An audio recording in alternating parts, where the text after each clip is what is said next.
Friends, today our topic of discussion on Constitution of India is fundamental duties for citizens.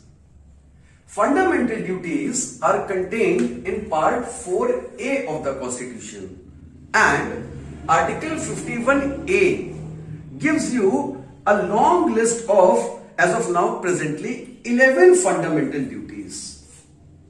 Now, this aspect of Indian Constitution, fundamental duties, this was not contained in the original Constitution of India, and that is the reason, because then we have so many aspects like fundamental rights borrowed from the Constitution of US.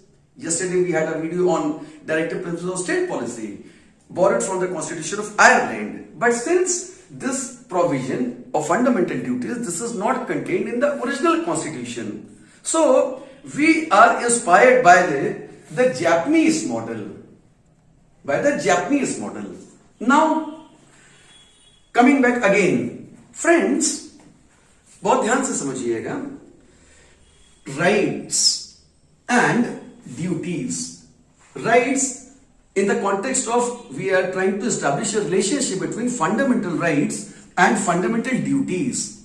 Now, the center, the state, that is India that is Bharat, very exclusively the Constitution of India confers upon the citizens fundamental rights, and definitely these fundamental rights, they are justifiable. Now, as I have said, there is a very intricate relation between rights and duties. Now, against the state being provided by the fundamental rights, the citizens also have some duties towards the state, and thus being intricate, being relative to each other, being rather correlative to each other, fundamental duties get into significance. Now friends, coming into the historical background of fundamental duties as to what were the factors and forces that gave effect getting fundamental duties getting enforced. See, the period from 1975 to 1977 in India, this was a period of internal emergency, and the conditions inside the nation, whatever were the conditions, in the light of what the happenings that took place during internal emergency, the government came up with Sardar Swan Singh Committee in 1976. And based upon the recommendation of Sardar Swan Singh Committee, there are 10 and presently 11 fundamental duties. So the historical perspective of fundamental duties is the internal emergency from 1975 to 1976, recommendation by Sardar Swan Singh Committee in 1976.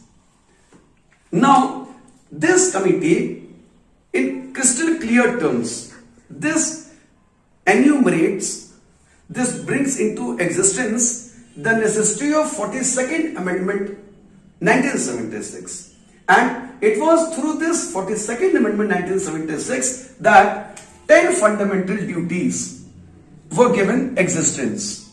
Furthermore, apart from with the agency of 42nd Amendment 1976, the same amendment, this added Part 4A to the Constitution of India with the inclusion of Article 51A. And this Article 51A, now this very categorically mentions 10 fundamental rights. I'll definitely come to this, the 11th being added by the 86th Constitutional Amendment 2002.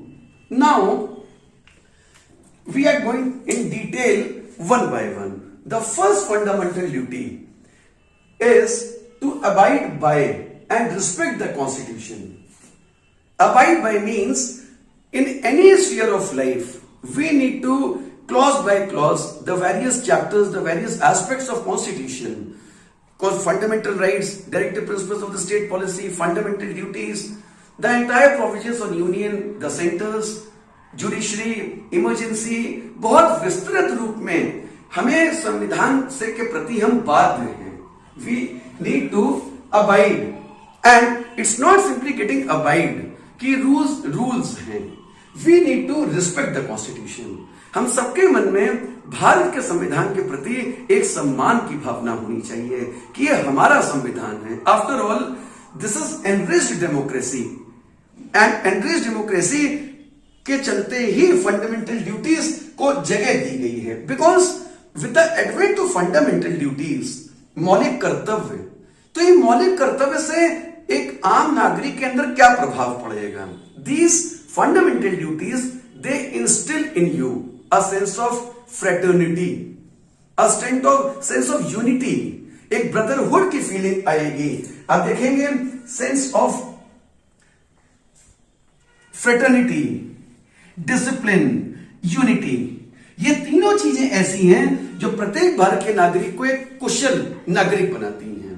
Now second fundamental duty is to cherish the noble ideas of freedom struggle. देखिए कितना खूबसूरती से one following the other. सबसे पहले तो संविधान के प्रति हम सब बाध्य हैं, क्योंकि this was actually our choice. We preferred a parliamentary democracy based upon rich credentials, framing a government by the people, to the people and for the people. तो इससे हमें ये मालूम हो रहा है कि we need to be abided and we need to respect the constitution of India. अब ये कॉन्स्टिट्यूशन आया कैसे है? एक आजाद देश का ही अपना संविधान हो सकता है। तो आजादी का जो पूरा संपूर्ण स्वतंत्रता संग्राम आंदोलन है, the entire freedom struggle movement, moderate phase, extremist phase, rebellion phase, ये तमाम जो फेजेस चले हैं, we have not got this freedom, this independence at a low cost. हमें बड़ी भारी कीमत चुकानी पड़ी है। सेंचुरीज बीत गई इस पूरे स्वतंत्रता संग्राम आंदोलन को लेके आने के लिए। We could see a great sense of social and cultural awakening, एक जागृति उत्पन्न होती पूरे भारत में, जो कहीं ना कहीं फ्रीडम स्ट्रगल मूवमेंट का एक मैनिफेस्टेशन का काम करती है। तो डेफिनेटली जो आइडियल्स थे हमारे फ्रीडम फाइटर्स के, जिनकी वजह से, जिनके बलिदान की वजह से आज हम खुली हवा में सांस ले पा रहे हैं, तो we need to cherish the noble ideals of freedom struggle. And friends, मैंने this is my 8th continuous constant class lecture upon constitution of India, और मैं लगातार आपसे कहता जा रहा हूं कि सर्वप्रथम राहुल ऋषि टाइम्स चैनल को आप सब्सक्राइब कीजिए, क्योंकि डेली मैंने आपसे कहा कि as you are working hard so even I am working hard for you. Copy pen लेके बैठा कीजिए हमारा वीडियो देखने के पहले, और सब्सक्राइब कीजिए, नोटिफिकेशन पे जाइए, जैसे यहां से कोई वीडियो जाएगा बस तत्काल आपका काम उधर शुरू हो जाना चाहिए। Now at third point we are coming with sovereignty, unity and integrity of India. क्योंकि ये जो फ्रीडम स्ट्रगल मूवमेंट, आजाद भारत जो आज है हमारे पास, ये जो इंडिपेंडेंट इंडिया है, तो इस इंडिपेंडेंट में प्रत्येक नागरिक का सबसे पहले फंडामेंटल ड्यूटी, मौलिक कर्तव्य होना चाहिए to protect the sovereignty of India.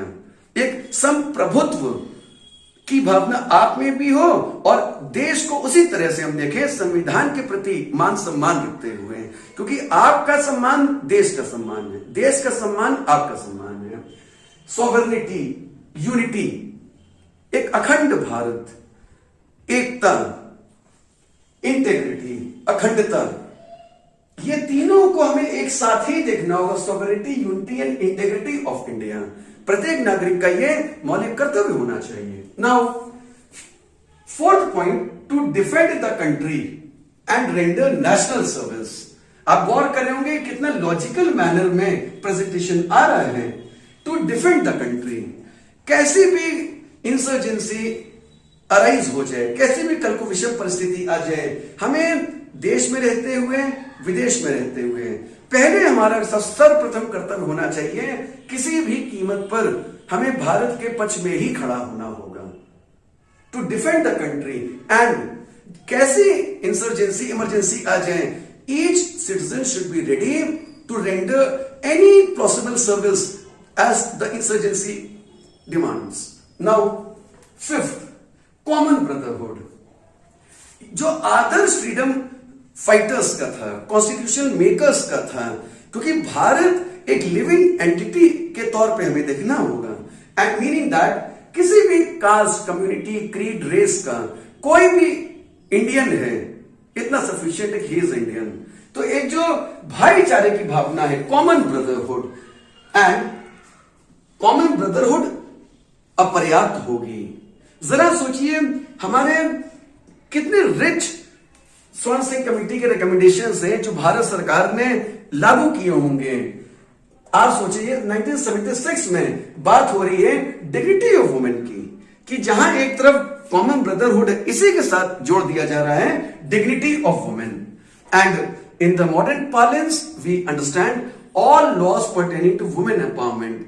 तो आप देखिए कि कल यही बात मैंने डायरेक्टिव प्रिंसिपल्स में इशारा किया था, आज यही बात आप बतौर मौलिक कर्तव्य के रूप में इसको देख रहे हैं। Now sixth, rich heritage and the composite culture of India. Bharat एक महान संस्कृति है, perhaps we are the oldest civilisation on this earth. तो इतनी महान सभ्यता संस्कृति का जो हम सम्मान करते हैं, इतनी जो हमें रिच हेरिटेज है, जो विरासत हमें आज मिली है, we need to conserve and preserve this. तो this needs to be our fundamental duty, rich heritage and composite culture. India को हमेशा हमें यूनिटी इन डाइवर्सिटी के लेवल पे देखना है, क्योंकि एक रिच कॉम्पोजिट कल्चर जो है, जो मिडिवल इंडिया के जमाने से आरंभ हो रहा है, और आप देखेंगे कि फ्रीडम मूवमेंट जो है वो उसमें सभी वर्गों की प्रत्येक स्तर पर आप देखेंगे सहभागिता रही है। तो इसे हमें आगे और बढ़ावा देना है, बिकॉज तमाम जो हमारे मॉन्यूमेंट्स हैं, तमाम जो आज हमारे इतने रिच क्रेडेंशियल्स आज इंडिया को प्राप्त होते हैं, ये इसी कॉम्पोजिट कल्चर की देन है। After all we excel in art, music, right. Now seventh, protect and improve natural environment. देखिए कितनी शानदार बात है। यूं भी आजकल तो आप देख रहे हैं कि मैक्सिमम क्वेश्चंस एनवायरमेंट इकोलॉजी से आ रहे हैं। कल की वीडियो मैंने भी पॉइंट आउट किया था, but even we have reference of natural environment and improving and protecting. ये हमने बात रखी है अपने 7 फंडामेंटल ड्यूटी में। कॉपी पेंसिल लेके बैठिए, नोट कीजिए, याद करिए, समझिए, याद कीजिए। 8, develop a scientific temper, humanism and spirit of inquiry. देखिए कितना, मतलब अगर आप इसको कॉम्प्रिहेंसिव प्लेन पे देखिए तो इसके ठीक पहले पॉइंट में मैंने अभी आपको बताया है कि बात हो रही है हेरिटेज की, बात हो रही है नेचुरल एनवायरनमेंट की, बट देन इसको लेके किसी इल्यूजन की बात नहीं की गई है। So very scientifically you need to see the earth, see the world around you, see the country around you, meaning that developing scientific temperament। एक विज्ञान क्या है? ज्ञान तो किसी भी चीज का हो सकता है मित्रों, व्यवस्थित ज्ञान ही विज्ञान है। तो एक साइंटिफिक टेम्परामेंट, एक लॉजिकल एंगल से, एक एनालिसिस, एक रिसर्च ओरिएंटेशन के साथ तमाम समस्याओं को देखना। साइंटिफिक टेम्परामेंट, ह्यूमनिज्म, मानवतावाद, है ना, and spirit of inquiry. There needs to be a intellectual quench, एक जो थर्स्ट होती towards knowledge. Now 9th, safeguard public property. पूरा देश संप्रभुत्व, अखंडता, भाईचारा, ऐतिहासिक धरोहर, ये सब कुछ किसकी है? हमारी है, आपकी है। We need to safeguard public property and abjure violence। Mahatma Gandhi की याद हमें ऐसे में आती है, we attained independence and that too through non-violent means। तो अपनी बात रखने का इससे अच्छा कोई तरीका नहीं हो सकता है, right. Now 10th, strive for excellence। जीवन के प्रत्येक क्षेत्र में हमें स्वक्षेत्री होना होगा। एंड एक्सेलेंस, आपकी जो भी कैपेसिटी है, मैन पावर की, ह्यूमन पावर की, नेचुरल रिसोर्सेज की, प्रत्येक स्तर पर will have to maximise things. हमारी आप देखेंगे इकोनॉमिक्स में जो इकोनॉमिक प्लानिंग है, दिए गए समय में संसाधनों का महत्तम उपयोग ही आर्थिक नियोजन है। Maximum utilization of given resources over a given period of time. तो मैक्सिमम यूटिलाइजेशन के होने से ही you can excel and definitely in all the spheres of life. And definitely ये हम सभी के लिए हर्ष और गर्व की बात होनी चाहिए कि आज यदि आप विश्व के मानचित्र पे उठा के देखेंगे, शायद ही ऐसा कोई क्षेत्र हो, मेडिसिन हो, न्यूक्लियर हो, स्पेस हो, आप देखेंगे कि we are excelling in perhaps in all the fields. And individual and collective activity, हमें एक एकल स्तर पर भी एक नागरिक को एक एंटिटी के तौर पे देखना होगा कि उसकी इंडिविजुअल कैपेसिटी कितना मैक्सिमाइज हो सकती है। We need to harness each individual this way and but obvious individual मिल के ही तो कलेक्टिव एफर्ट बनेगा और देश हम सभी का है।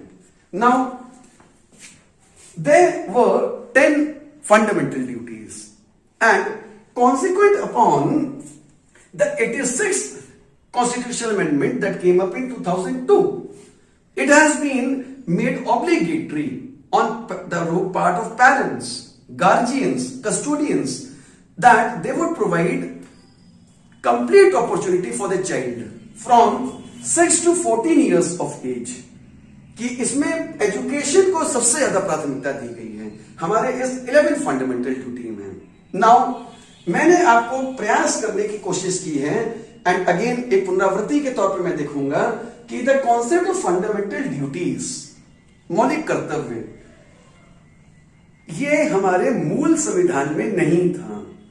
We got inspired by the Japanese model and in the wake of internal emergency that India was struck from the period 1975 to 77, India could realize that there is a requirement of setting up a committee and thus we had Swan Singh Committee in 1976 जिसके recommendations Bharat सरकार ने बतौर संविधान संशोधन के माध्यम से अंगीकार किए हैं and the 42nd Amendment Act 1976 जिसमें you have provision of 10 fundamental duties. Furthermore, ये कहता है कि आर्टिकल 51A ये स्टिपुलेट किया जा रहा है, प्रोवाइड किया जा रहा है एंड पार्ट 4A, आप बहुत बखूबी अब ये चीजें समझ रहे हैं कि यदि आप हमारे मात्र 2 लेक्चर्स को देखेंगे तो आपने देखा था part 3 of the constitution covering from article 12 to article 35 fundamental rights. और मैं हमेशा प्रत्येक स्तर पर देखिए सबके बीच एक समन्वय आपको बताता जा रहा हूं, क्योंकि if you study fundamental rights in isolation तो देखिए फिर आप भूल करेंगे। अपितु आप देखिए कैसे, आप देखिए ऐसे, मेरे कल के वीडियो को, परसों को वीडियो को देखेंगे कि मैंने बहुत क्रिस्टल क्लियर आपको समझाया था fundamental duties are not justiciable. ये बात मैंने अभी बताई है कि fundamental duties are not justiciable like DPSP. हमारे कल के जो राज्य के नीति निर्देशक तत्व थे इसमें मैंने बताया था कि directive principles of the state policy are not justiciable, means you can not approach the court for the enforcement of these principles. Fundamental duties are not justiciable like DPSP and unlike fundamental rights. ये बात मैंने इसलिए यहां लिखी है जिससे कि आप इसको रिलेट कर सके हमारे पार्ट 3 से कि फंडामेंटल राइट्स जो हैं दे, आपने गौर किया होगा कि like fundamental rights are justiciable, है ना, लेकिन fundamental duties are not justiciable, क्योंकि आपको कैटेगोरिकली बहुत डिफरेंस देखिए पता होना होगा, क्योंकि सवाल तो फ्रेंड्स आपको उलझाने ही के लिए दिया जाता है ना। इसलिए जब आप ठंडे दिमाग से तैयारी करते हैं, बार बार क्रिएट करते हैं क्वेश्चंस को, तो बहुत इजीली आप रियलाइज करते हैं मैंने लिखा है fundamental duties are not justiciable. Not justiciable का मतलब फंडामेंटल ड्यूटीज के संदर्भ में you can not approach the courts like DPSP but directive principles of the state policy are not justiciable. क्योंकि मेरा कल का यदि आप वीडियो देखेंगे तो मैंने बताया था कि depending upon regional and sectoral disparity, हो सकता है कोई राज्य की अपनी खुद की स्वयं की समस्याएं हो जो दूसरे राज्य की नहीं है, तो ऐसे में आप न्यायालय नहीं जा सकते हैं। बट फंडामेंटल राइट्स एक नागरिक के लिए, मैंने आपको बताया था these are negative injunctions, state खुद लिमिटेड हो रहा आपको राइट्स देके, तो आपको ये जो हमारी लाइन है इसको आपको रिलेट करना होगा part 3 fundamental rights articles from 12 to 35 and part 4 that is on directive principles of state policy from article 36 to article 51। और इसी के साथ आप देखेंगे 42nd amendment of the constitution जो पार्ट 4A लेके आ रहा है, और पार्ट 4A ही आप देखेंगे this provides for article 51A which enumerates this list of 11 fundamental duties as of today।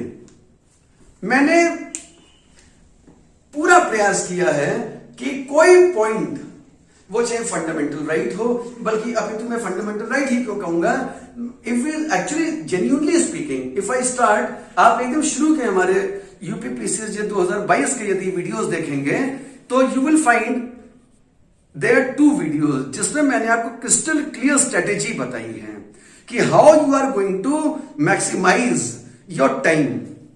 देखिए सभी के पास टाइम उतना ही है, बट स्ट्रेटेजी एक ऐसी चीज होती है कि आपको रैंकर बना देती है, और थोड़ी सी भी फॉल्टी स्ट्रेटेजी हुई तो यहां तो देखिए either you are inside the system either you are out of the system. तो शुरू के हमारे आप 2 वीडियोस देखेंगे तो उसमें बहुत क्रिस्टल क्लियर, जिसमें मैंने 3-3 दिन का आपको एक सिस्टम बनाने की कोशिश की है कि फर्स्ट स्टेज में कौन से पेपर्स करेंगे एक्सक्लूसिवली लॉ के, सेकंड स्टेज में कौन से करेंगे और थर्ड स्टेज में कौन से करेंगे। ये जब आप पूरी तरह से समझ लेंगे उसके बाद हार्डकोर कॉन्स्टिट्यूशन जो हमारे अभी पीसीएस का एग्जाम आने को है नोटिफिकेशन, अभी आईएएस का नोटिफिकेशन, ये आप मान के चलिए दिसंबर जनवरी में नोटिफिकेशंस आ जाएंगे। उसके चलते आप देखेंगे मैंने आपको जो सबसे पहला कॉन्स्टिट्यूशन के ऊपर लिया है, मैंने लिया challenges of the constitution as to what were the factors and forces, और यही जो चुनौतियां रही होंगी, यही हमारी आवश्यकताएं बनी होंगी, जिनके in the light of which हम आगे देखेंगे कि हमें कॉन्स्टिट्यूशन में क्या क्या मैकेनिज्म रखना है, क्या क्या इस तरीके के हमें एस्पेक्ट्स क्रिएट करने होंगे जिससे सिटीजन्स के राइट्स पूरी तरह से एंश्योर्ड हों। सेकेंड स्टेज में मैंने लिया है नेचर ऑफ द कॉन्स्टिट्यूशन कि हमारे कॉन्स्टिट्यूशन का नेचर कैसा है, एंड उसके बाद कॉन्सिक्वेंटली आप देखेंगे very exhaustive lecture on fundamental rights followed by directive principle state policy.